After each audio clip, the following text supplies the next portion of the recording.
Sir ದೆಹಲಿಗೆ ಭೇಟಿ ಕೊಟ್ಟಿದ್ದು ಯಾವೆಲ್ಲ ವಿಚಾರ ನಾವೇನ್ ಯಾವ್ದೇ ವಿಚಾರ ಚರ್ಚೆ ಮಾಡಕ್ ಹೋಗಿರಲ್ಲ. ನಾವೆಲ್ಲ ಬಹಳಷ್ಟು ಜನ ಹೊಸಬರು ಗೆದ್ದಿದೀವಿ, ಯಂಗ್ಸ್ಟರ್ಸ್ ಇದಾರೆ.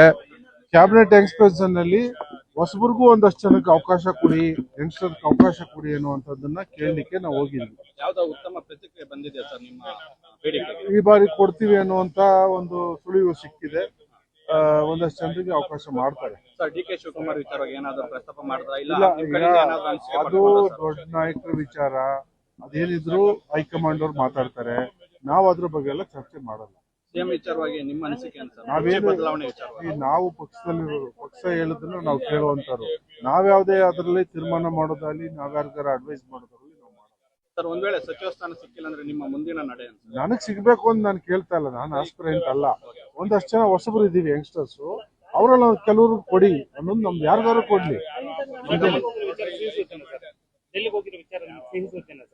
ನಾವು ಕೇಳಲಿಕ್ಕೆ ಹೋಗಿದೆ. ಎಕ್ಸ್ಪೆನ್ಷನ್ ಆದ್ರೆ ಹೊಸಬರಿಗೆ ಅವಕಾಶ ಕೊಡಿ ಅನ್ನುವಂಥದ್ದು.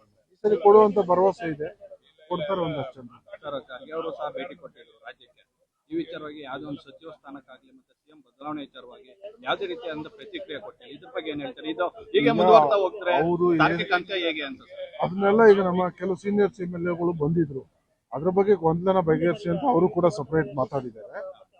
ಸೊ ಅದು ಬಹುಶಃ ಹೈಕಮಾಂಡ್. ಹಾಗಿದ್ರೆ ಸಬ್ಸ್ಕ್ರೈಬ್ ಬಟನ್ ಮೇಲೆ ಕ್ಲಿಕ್ ಮಾಡಿ ಹಾಗೂ ನಮ್ಮ ಹೊಸ ವಿಡಿಯೋಸ್ ಅಪ್ಲೋಡ್ಗೋಸ್ಕರ ಪಕ್ಕದಲ್ಲಿ ಕಾಣುವ ಬೆಲ್ ಬಟನ್ ನಮ್ಮೆಲ್ಲ ವಿಡಿಯೋಗಳನ್ನ ಲೈಕ್ ಮಾಡಿ, ಶೇರ್ ಮಾಡಿ ಹಾಗೂ ಕಮೆಂಟ್ ಮಾಡಿ.